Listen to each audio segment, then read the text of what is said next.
A new classroom experiment in Springfield will have AI helping teach sixth graders, and not every educator is sold on it. Western Mass News reporter Patrick Fergus is live in Springfield this afternoon with the latest. Pat. Amanda, the Kiley Prep Middle School is embracing new AI technology in the classroom this year for their students. Now, the Kiley School is part of the Springfield Empowerment Partnership, which designed the pilot and says it will blend computer-based learning with hands-on projects in a single classroom this year.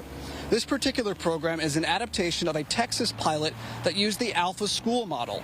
Alpha is a for-profit school network that has private schools across the country and has partnerships with others that want to use their AI-infused model. Students spend about 2 hours a day on their laptops learning with AI, and the afternoon would be dedicated to other hands-on project-based work. Unlike other Alpha schools, this adaptation of the program will have a veteran teacher present during the concentrated use of the AI tools.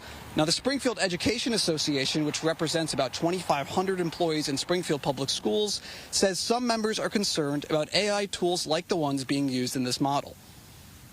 We believe in teaching the whole child, and we believe that educators provide more than just academic content like an AI tutor was. There's a very deep personal connection that teachers, counselors develop with students, and that personal relationship is the foundation of learning.